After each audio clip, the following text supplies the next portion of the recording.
Right. Wow, it's hardly ever this hot in the UK, so I must enjoy it. Right, we're going to start with our meditation. And, you know, we'll sort of start fairly slowly and ease our way in. You know, there's a lot of heat, not much air, so we'll kind of just take it easy to start with, see where we go. But most important when we come into our meditation is that we feel that we're grounded through our seat and that our posture is good and we feel settled. There's that kind of easing down. You know, sometimes you need to kind of get the old fleshy bits out of the way so you really feel the sitting bones rooted. And then from that place of grounding through your foundation, allow the spine to rise. So there's lots of imagery around the spine. You know, you've got the plant stem, the base, then allowing, like the plant stem, the spine rising tall, and the imagery in yoga of the 1,000-petaled lotus. And that's the depiction of the crown chakra, 1,000-petaled lotus on the crown of the head. So, you know, you can have that visualization of the spine rising like the stem. But also there's the other way around. You've got the, on a slightly more anatomy based, loosely based, the spine being like the tail of the brain, and, you know, holding the central nervous system, kind of housing it. So we are going to work with our spine as we do every week, but like focusing it today. So just have that sense as you start the process of your ocean breathing, the Ujjayi breath, and you're settling into your position. Just notice and become aware of your spine.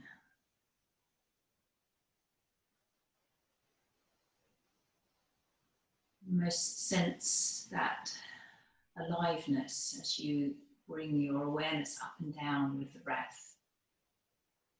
And I'm not going to guide you which way inhale goes, exhale goes. Let it just be an exploration for yourself.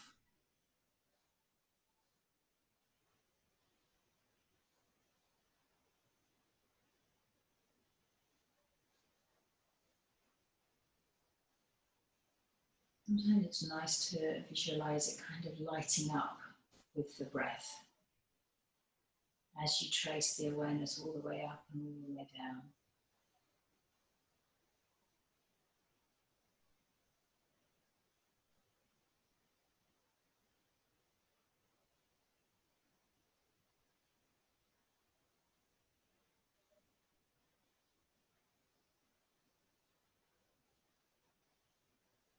So as we stay for a few moments longer in our meditation, I want to bring in a little bit of the philosophy that we're going to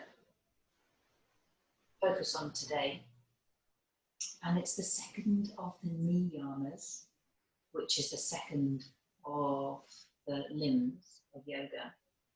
And I was talking about this last night, and this is something that I keep coming back to time and time and times 1,000 times again. So I'm not expecting anyone to completely absorb it. And, you know, you can always contact me if you want any guidance as to where to find more information, you know, books, etc.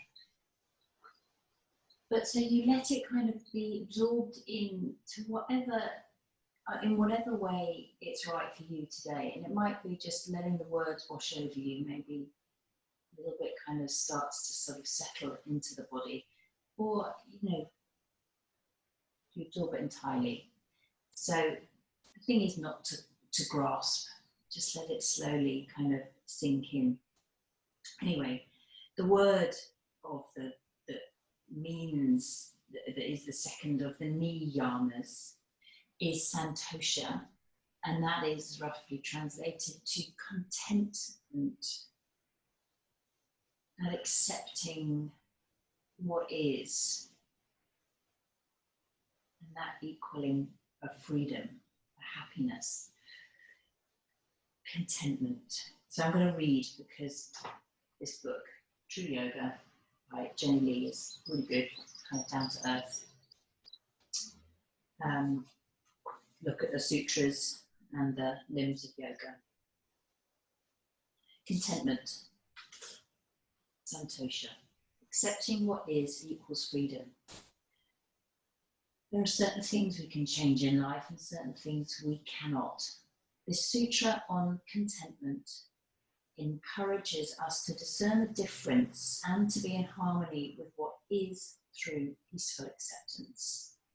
This does not mean passivity or lack of action. Rather, it is disciplined self-control and regulation of desire in order to appreciate what we have now, instead of restlessly seeking and reactively critiquing others or ourselves in some way. Practicing santosha brings us to peace and joy in this very moment.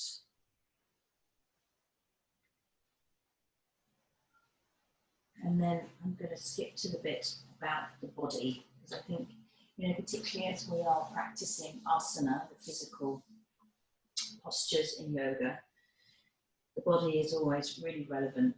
Contentment with the body. An interesting and necessary place to practice santosha, contentment, is in our attitude towards our physical bodies. We're all given certain physical attributes, some of which we may not like. And although we would all like to be perfectly fit, flexible and balanced, that may be out of reach for some.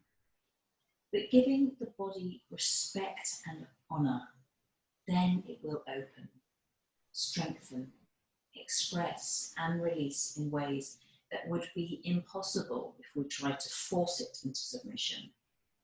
If we choose compassion and acceptance for our body today, we enable its innate power of healing, reprogramming and awakening. With acceptance, we come home to ourselves, breath by breath, movement by movement.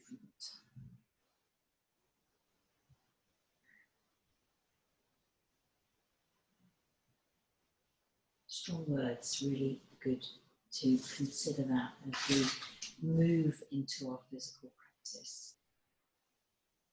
Stay with the Ujjayi, the ocean breath, through the practice if you like to do that. And then, if that starts to fall away, then you can always just be aware that that has, and you bring it back. So we're going to start by just moving the shoulders, just circling them round. And just a reminder of the one that we were looking at last week, the first of the niyamas, is that simplicity and purity. And that within our yoga practice, that simplicity, there is real beauty, not overcomplicating it. So just circle round and then, let the neck and head free up. Take a few turns of the head nice and smoothly.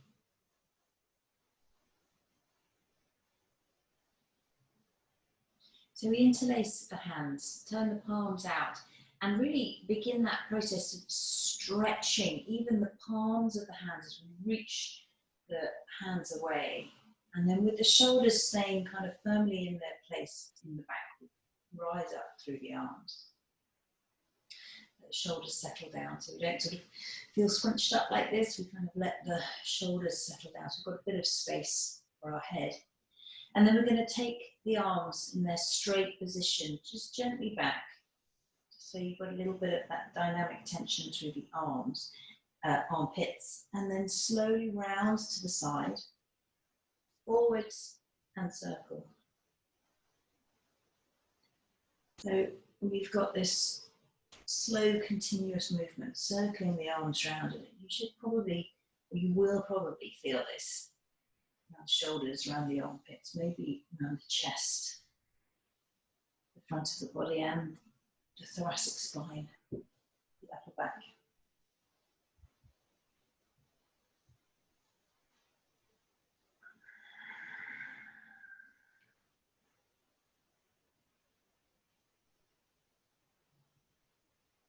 And then come down.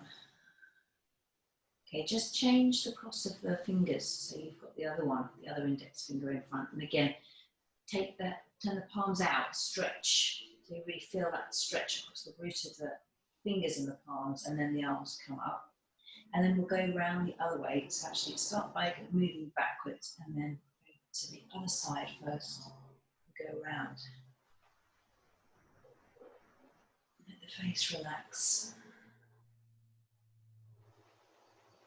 So we start neck, shoulders, and then we'll slowly move down and incorporate all the whole of the spine, trunk. Open the windows so really it's not too noisy. Someone's mowing the lawn, I might close the windows if it's too much.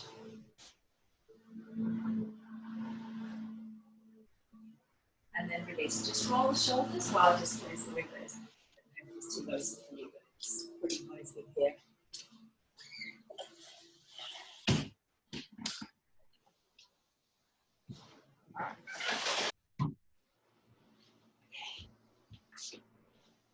Okay, that's slightly better. Right, change the cross of your legs. So we've got the other leg foot on top, doesn't have to be half lotus. Right, so the hands are going to come behind the head, interlaced again. Let the head just rest back into the cupped palms, and the elbows stay really wide. Broaden the elbow tips, and then let the head come back, be supported. And then on your next inhale, lift the heart to the chest. And then as you breathe out, you're not forcing the head down, just bringing the elbow tips together. So you get that stretch through the upper back. Inhale comes as we lift, let the head be supported. Exhale, elbow tips draw together. So keep going, find your own rhythm. Your breath might be in a longer cycle than mine or a shorter cycle. But move with your breath leading.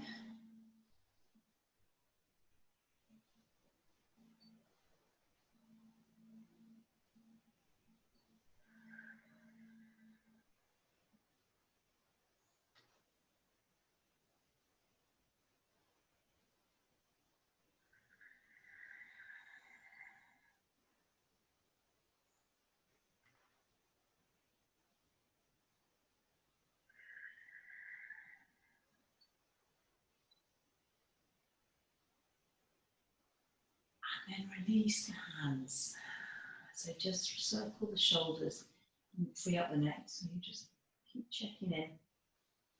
Hands just onto the legs, and really just this is just so you can kind of try and isolate this area. So I want to kind of get that feeling of the chest moving round, the belly button kind of doing a circle laterally. And really what's happening, of course, is we're just starting to kind of get into the spine. So round, round as you come back, out to the side, belly button comes forward. Might not be a big movement, that's okay. And then go back around the other way.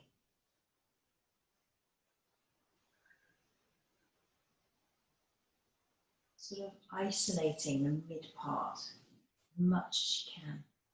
Close the eyes, doesn't matter what it looks like, it's just how it feels.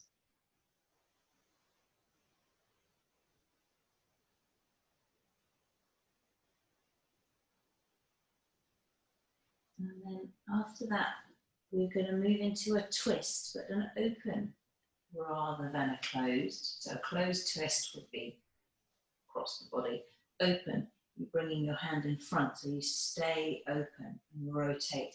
And yeah, you're using this hand to press a little bit, but really what's happening is you're using all that musculature around your trunk to get you to rotate through the rib cage, through the spine.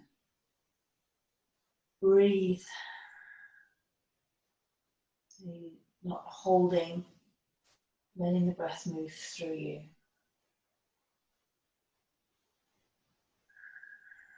And then release, go straight to the other side, open twist, hand in front, inhale, lift, exhale, rotate.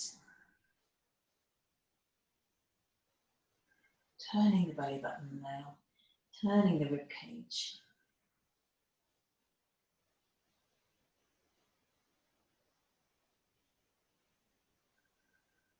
And then release.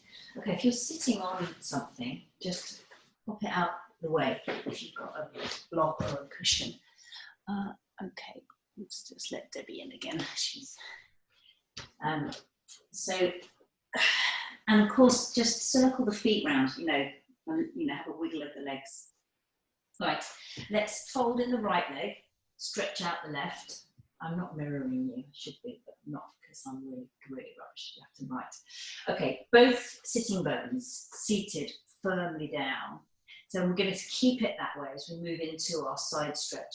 So bring the right hand down, reach up with the left arm, and then gently bring it over. So lift and lengthen, and then gently come over. Okay, keep rooted through the sitting bones. So we're not lifting up the left side, just feeling that length down the side body. But if you imagine, if you kind of strip away all the flesh, and you imagine that you're a skeleton just in this position, you've got this lovely opening to the side of that spine. Just trying to encourage mobility and strength. And then come back. Let's go to the other side. Lift, find space, and then gently come over. Stretching the side body, the side of that spine.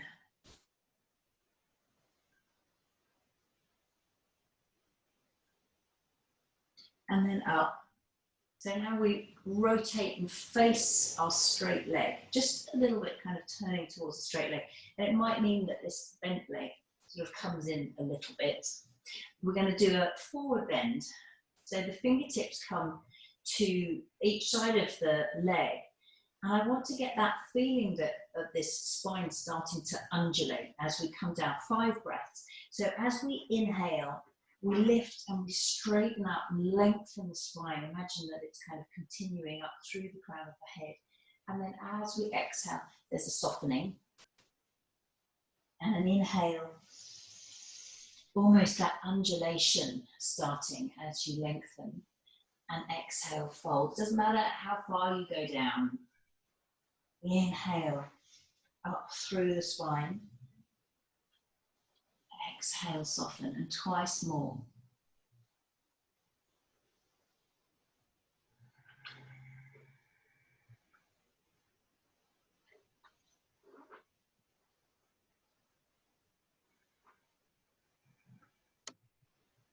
And then slowly walk your way back up. And we'll change legs. Start really planted through the sitting bones and bring the hand down. It doesn't matter which side, we'll just go side to side with this side stretch. But length and space. I think it was Iyengar that said, extension means space and space means freedom. He also said, the hardest part of the posture to adjust is the mind.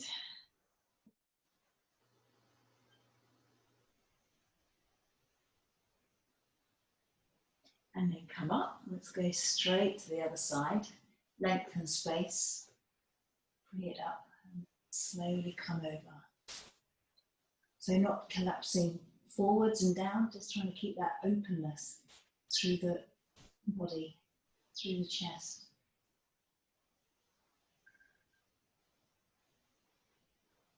And then up, Okay, and then we turn. We're going to fold. So it might, again, yeah, be a case of just getting that bent leg and bring it in a little bit.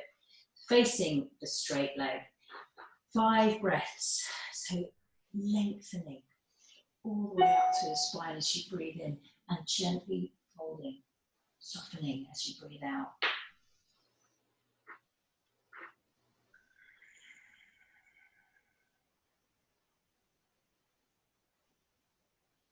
There's so many of us that kind of can suffer with back pain or issue or injury at worst. And you know, if we can just keep this regular yoga practice and encourage the awareness of our spine and the mobility and all the strength and so on, we have a chance of avoiding it. Not always, but it's a good chance. So we come up. Right. So this is a sequence that a lot of you will be familiar with, and I want it to feel and take on that sense that once you've got it in your head and you know not worried about the movements, that it becomes seamless and smooth, like one big transition. And I want you to really feel rooted in your spine, so you feel that awareness is kind of in the spine, and we're going to create mobility and is flexibility and strength. It's love child, is mobility. Right, fingertips come behind, and we inhale and we lift the heart. Take a breath in, take your head back, move to Anahata. And this is a lengthening. So you stretch your arms forward, but be strong in the shoulders. Forearms come down to forearm plank, push the heels back, find that strength, draw the tailbone long, and then we slowly lower. Elbows soften out to the side. First of the cobras, we don't have to go too big, just a nice gentle low cobra. And then round. As you come up, find that lovely stretching sensation as you slowly come all the way back up to that starting position. We go again. So we lift the heart, the rib cage, open up, take the head back if it's okay for your neck. Slowly transition to Anahata Asana, reaching and lengthening, and then forearms down as we go for the strength pose. Push the heels back. Slowly lower. Forehead touches down, and then inhale, rise. Creating length in our cobra. Use your Ujjayi breath to lengthen and siphon. So in our next few rounds of this, let's try with the eyes closed. Inhale, lift. Find that length of space into Anahata Asana. Forearm plank. Push those heels back. Slowly lower. Rise into Cobra. Long spine. Exhale down.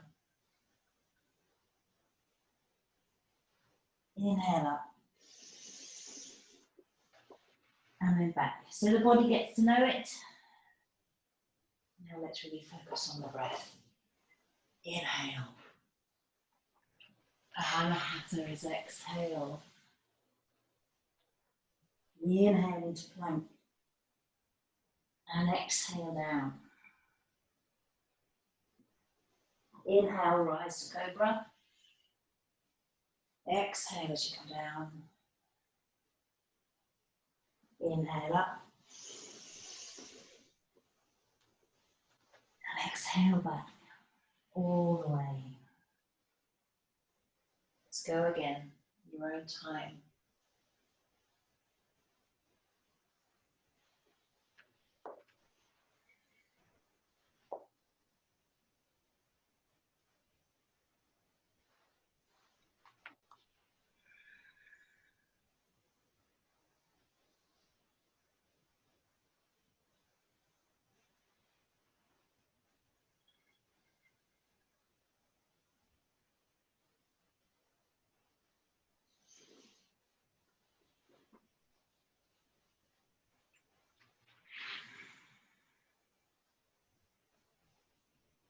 And then when you've done that last one and you've finished, just sit, kneeling if you're comfortable kneeling. You can kneel up actually as well, if you know, all the variations are there for you to kind of adjust to what's right for your body.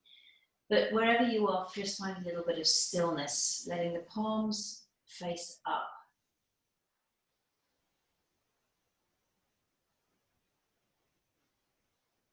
Just notice again the spine. Relax your face.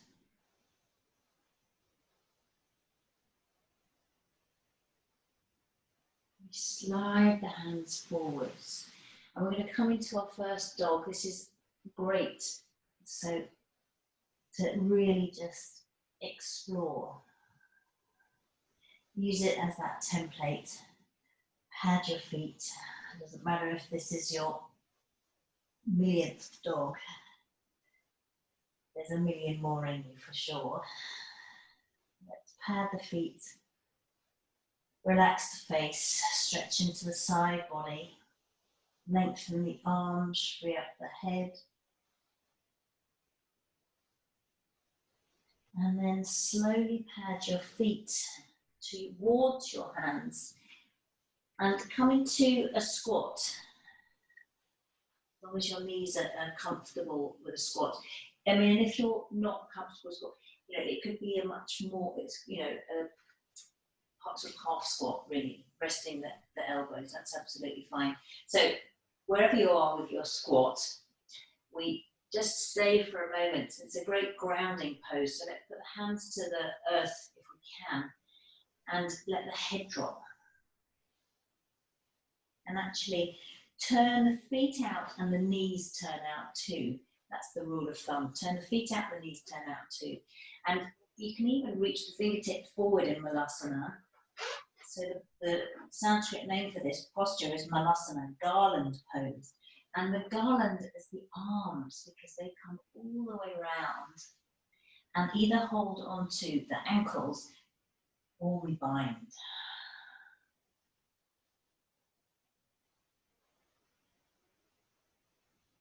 Good stretch for the back, but don't force. We're not forcing the body into submission.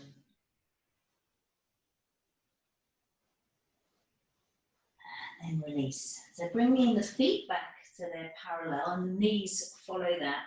Fingertips to the floor. Let's stretch the right leg back as far as it will go. Bring the knee to the floor and, you know, flip your mat over for a bit of extra padding for that knee. So we come up into our lunge. Let's reach the arms up. And then side to side we go, really reaching the right fingertips up and then focusing on the left. Couple more, reaching side to side.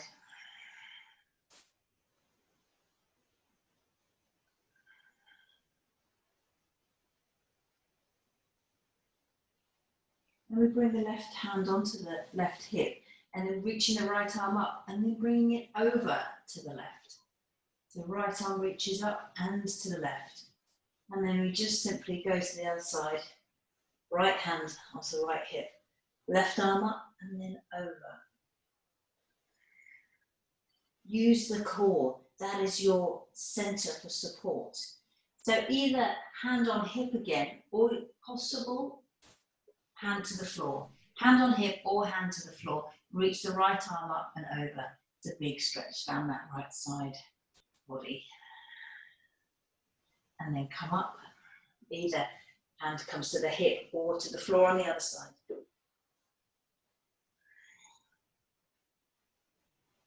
And then up. So hand back down.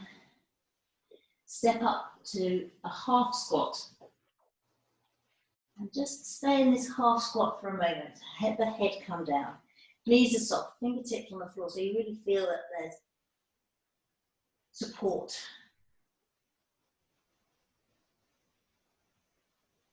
And then slowly sink a little bit deeper into the full squat, if that's right for you. Okay, left leg, reach it back, knee down, and come up. that deep lunge. So the arms reach up, and we just do 3 each side, reaching left, up, and then the right. And keep going just side to side, left and right. Oops, over.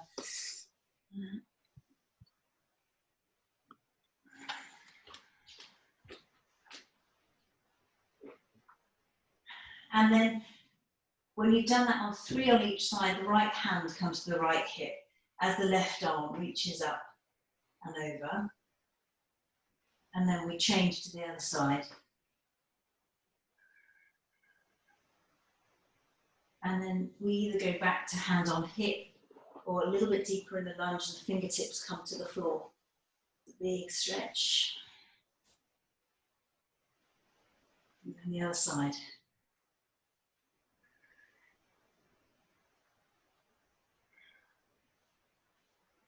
And then ease your way back.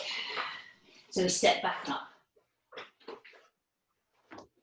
Half squat or forward bend. So, let's not force our legs to be straight. Feel free to have that softness, that little bend in the knee. Let the head really hang.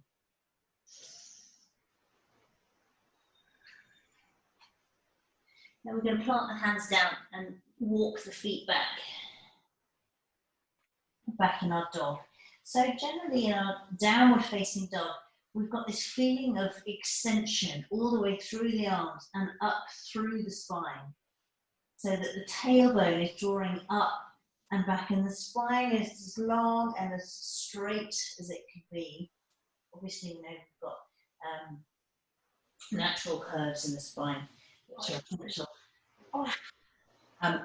So, what I want us to get, I'm just going to get them on it out of the way, is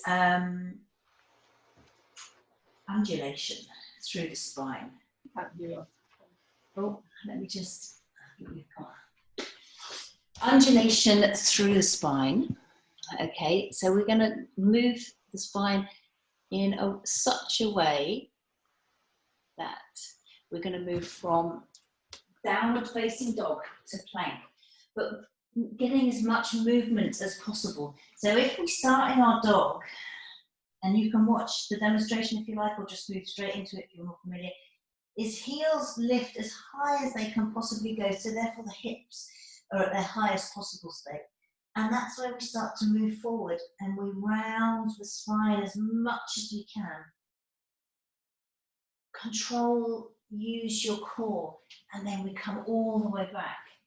So we're almost coming forward into a plank-ish type position. And then we bend the knees and circle the hips all the way back. And what we've got is this wave moving through the spine. Don't worry about what that might look like, but just see how it feels. That's not a huge movement. So just keep going with it. Keep the awareness rooted in your back.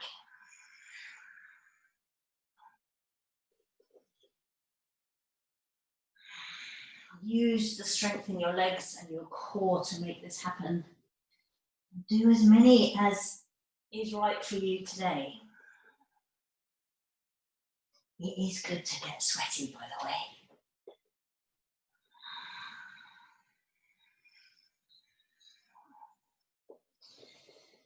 And this is going to be incorporated into our next flow. So just get familiar with it. And then we walk the hands to the back of the mat, to your feet, and come back into our squat. Squatting at the back of the mat. And then the hips lift, sitting bones rise, and we slowly come all the way to stand. Our flow starts here at the back of the mat, hands onto your lower back. So a standing back bend, okay, we're not going to take ourselves all the way back. Err on the side of caution, particularly the first couple of ones that we do. And really it's about feeling the front body lifting and opening rather than anything else. So we support the lower back with the hands. Ground through the feet. Take your inhale as you lift up through the front body. Tailbone lengthens down, strong in your core. Maybe the head comes back. And then slowly we come all the way down in a squat, through chair, into squat. Slide the hands forwards, the hips lift, downward facing dog. And then we lift and take the right leg up and back. Look forward, place the hands between, the foot between the hands. Come up, warrior one. Strong back leg. Reach the arms up. Encourage the arms just to reach up, maybe back, and then they circle round. Parsvottanasana next. Pyramid pose. Fingertips come down. Step the back foot flat and just working to straighten into that front leg and fold over it. Doesn't matter if that front leg is not straight. Hands flat. Step back. This is where we do our undulation of the spine. So we lift up through the hips, through the heels, round as we come forwards, and then slowly back. Twice. And then as we come forwards, then the knees come to the floor and we lower. Inhale, rise. So you've got cobra or rolling over the toes, bringing the hips forwards, upward facing dog. Roll back over, and we're back into down dog, and walking our hands back to our squat. Rise, sitting bones, unfurl to stand. Hands on your lower back, standing, lift the front body. Slowly come forward, use your strength and your stability. Lower. Squat. Slide the hands forwards to dog. Left leg lifts. Get ready for warrior one, but we'll have the back heel lifted and we reach up. Slowly circle round. Hands down. Back foot down. Draw that left hip crease back as we fold. Hands flat, step back to down dog, and we lift the heels. Slowly undulate. That wave happens through the spine. Knees down, lower. Cobra or upward facing dog. Chest lifts through the upper arms, and then roll back over the feet. Down dog and walk the feet back. And just from your squat, doesn't matter how deep it is, if you want to come as far as you can down and then slowly rise up. Like a kind of puppet being lifted. We're going to do the sequence again. Whew. I have to wet my whistle. Okay. Ground the feet. Standing opening of the front body. Hands on your lower back to support. Strong legs. Strong core. Lift and open the front body. And then come forwards. Squat. Into down dog. Right leg, reach it up and back, toes to the ceiling. Step forwards, warrior one. The arms slowly circle round. Parsvottanasana, fingertips down, back foot flattens, folding over the front leg. Hands flat, step to dog, and let the spine do the wave.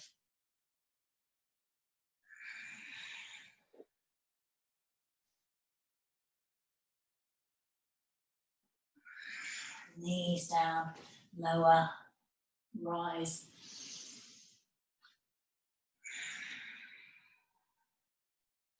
Walk your hands to your feet, to your squat, and then rise. Let the front of the body lift and open. Support it with the back body, support it with the core and the legs, and then squat. Slide the hands forwards. Left leg lift. Step it forwards. Warrior one. Arms circle round. Flattening the back foot to Parsvottanasana, fold. Hands flat. Step back. The wave moving slowly through the spine.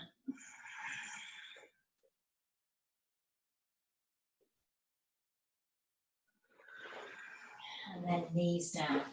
Slowly come down. Cobra, maybe up dog.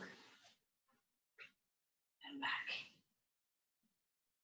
Walk your hands all the way back. And gently fold. Rise. And come all the way up. Okay. So step the feet wider than your mat. Okay. So that sort of would be ready for a wide-legged forward bend. The reason I'm staying this side, so I want you to see what's happening with the spine. So we're going to be doing the sort of wide-legged forward bend legs and downward facing dog from the hips towards the hands. So we hinge at the hips, soften the knees as you come down so they're not locking if you have that tendency. And you walk your hands forward, but you don't want to have all the weight forwards like this, because what you want to do is push the weight back. And you can either come onto your fingertips and creep the fingers in one direction and the sitting bones pushing back. It's a little bit like that sensation that you get in Anahata, but you've got a lot going on with the legs as well. Relax and soften your face.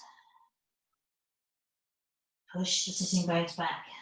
So if I was in class with you and I was able to adjust, I might gently come and take hold of your wrists and gently pull them forwards towards the front of your mat as you push back, extensively putting you in a type of yogic rack. Okay, but we're not in class, so we have to do it ourselves. And then gently come back into your wide leg forward bend. It doesn't matter how deep you're going, but the hands come in between the legs.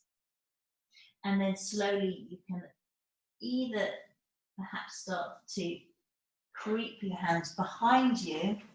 Okay, so you get a little bit deeper if that feels good. Got a bit of bend in my knee. Bringing up the head. Semi-inversion. And then slowly come up halfway. And heel toe, the feet in. Heel toe, heel toe, heel toe. In and slowly roll up. Just take your time. Let all the blood equalize slowly. Step forward with the right foot and turn, or it doesn't matter if it's right foot or left foot, but we're just turning. Okay, turn the feet out, and we're sinking into temple pose. So a lot of work happens in the feet and the legs. There's a real strength and power.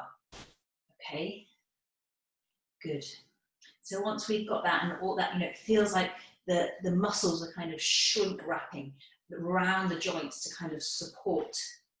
And then we bring the hands to the back of the head, much like we did at the beginning. But this time we keep the elbows open, we keep the chest lifted, and we slowly bring the right elbow tip towards the right knee. Stay in temple pose. Ease back.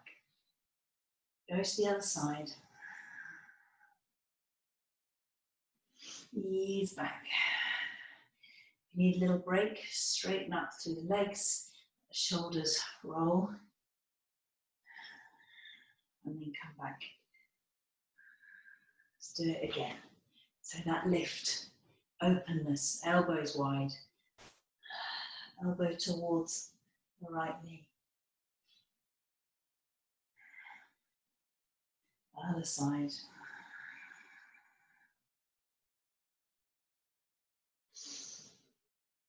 Straighten up. Just release. We'll do it one more. So we come up. Inhale. Back into temple. And side to side. Maybe getting a little bit deeper this time. So just moving the spine in all ways. Forwards, backwards, side to side, circling around. We've covered all bases. Come back. All that strength that you need around here, support to support. Great. So let's heel toe the feet together. Woo. Front fall. Come to sit. Slowly roll onto your back. Squeeze your knees in. And rock.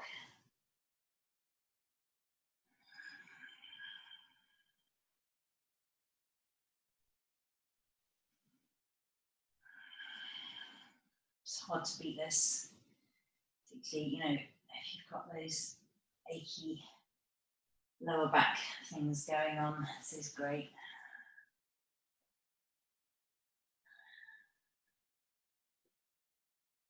Okay, Supta Baddha Konasana, soles of the feet together, knees wide. It's always good to have that little feeling of that lengthening of the tailbone and arms wide, you know.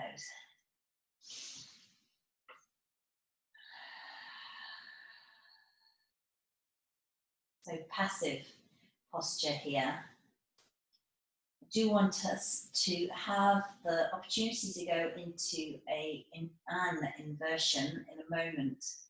But if, you know, if you not feeling inversion-y today, not feeling like you want to go upside down, this is also the posture that we're going to come back to after our possible shoulder stand. So feel free to stay in this for longer. If you want to do your shoulder stand, we bring the knees up and the feet flat to the floor. Arms down by your side. Just be mindful, neck, shoulders. If you've got any issues or injuries, then I would just stay with a wide legs position. If you want to go into the shoulder stand though, the legs come up. So a gentler version is having the hands quite low because it's less pressure on the neck, less pressure on the shoulders. Okay, a little bit more like a sort of half shoulder stand. But the other variation is, you know, slowly walking your hands up the spine. But really, go gently, go gingerly. Keep looking up, don't turn the head, or ideally even better, you close your eyes. Let the face relax. It's great on hot days to get your legs up. Legs up the wall, another absolute all-time favourite. So it doesn't matter where you are in your shoulder stand. We don't always have to strive for the cover of Yoga Journal. In fact, I would thoroughly recommend not ever striving for the cover of Yoga Journal.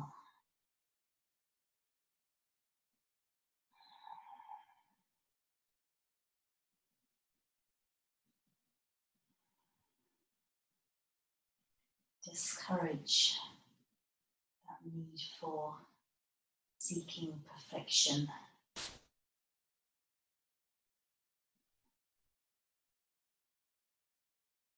So in your shoulder stand, there'll be a time when it just feels right to slowly roll down. Feel free to stay up for another however many breaths if it feels great. Okay, but I'm just aware that For some people, it just, you know when it's right to come down. And then we all move into this wide-legged position with the arms stretching out, just to give, after that constriction in the throat and the chest, it's nice just to have a gentle counter stretch.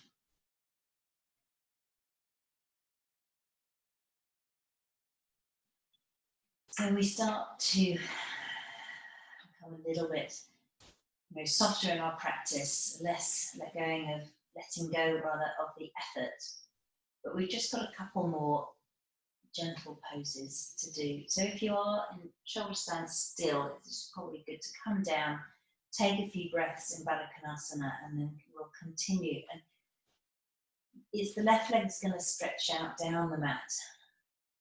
The right stays where it is. So this is a sort of fallen tree. All very passive. So the left foot flops to the side. Doesn't matter where that right hip is, but the knee is just gently falling out. We'll take a couple more breaths here before moving it into a twist.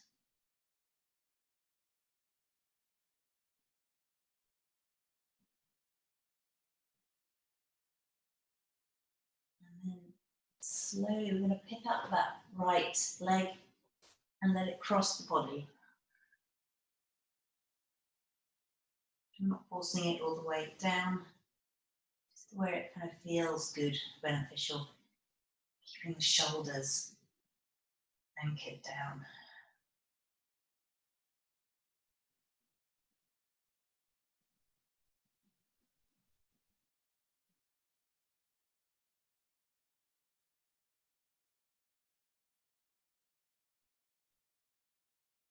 And then we roll back.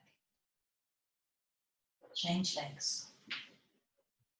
Fallen tree on the other side.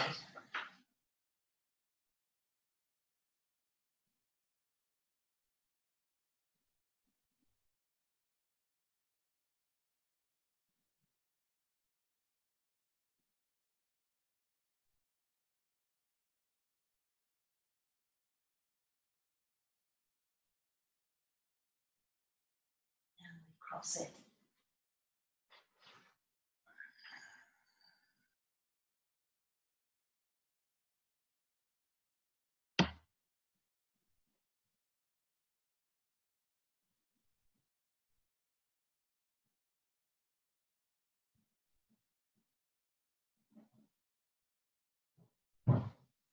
Slowly let that leg come back. So we head into full Shavasana, deepening the effortlessness now. If you've got a scarf or a sleeve of a jumper or even an eye pillow to place over your eyes, it's just really nice to shut out the light, draw yourself inside.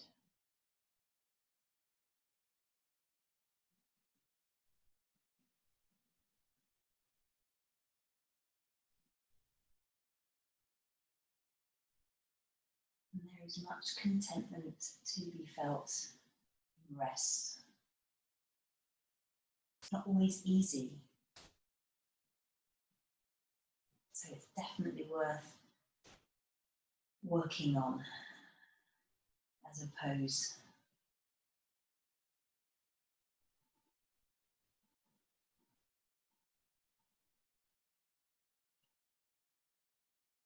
Letting the belly be soft and the face, the jaw, fingers, feet, toes.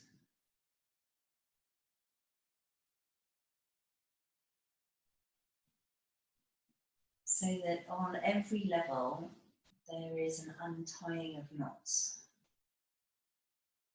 Through our physical practice, that aids the untying of the physical knots, any tension. And through the meditation and the breath practice, it's the untying of the mental and emotional and even spiritual knots. So there is almost that visualization, if that works well for you, of that release and that untying, that letting go.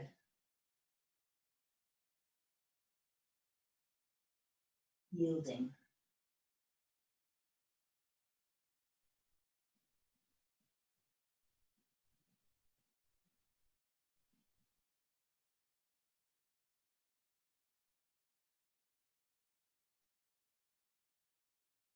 Stay with this. I'm just going to sit so I can read a poem.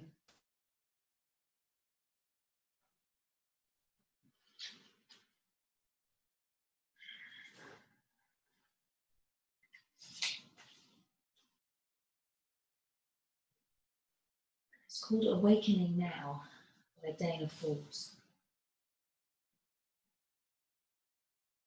Why wait for your awakening? The moment your eyes are open, seize the day. Would you hold back when the beloved beckons? Would you deliver your litany of sins like a child's collection of seashells, prized and labelled? No, I can't step across the threshold, you say, eyes downcast. I'm not worthy. I'm afraid my motives aren't pure. I'm not perfect, and surely I haven't practiced nearly enough. My meditation isn't deep, and my prayers are sometimes insincere. I still chew my fingernails, and the refrigerator isn't clean. Do you value your reasons for staying small more than the light shining through the open door? Forgive yourself. Now is the time you have to be whole. Now is the sole moment that exists to live in the light of your true self. Perfection is not a prerequisite for anything but pain. Please, oh please, don't continue to believe in your disbelief. This is the day of your awakening.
So gradually, slowly start to move again and awaken.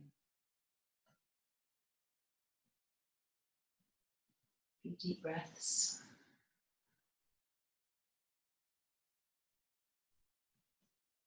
Just sit when you're ready.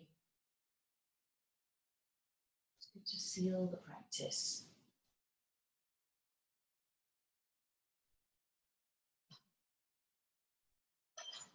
So whether it's hands together in prayer position, if that feels right, or hands on your heart. And a bow of the head and an honouring of all the souls and the light within. Namaste. And then Shanti for your head, Shanti for your heart and all who reside, and Shanti for the earth, peace.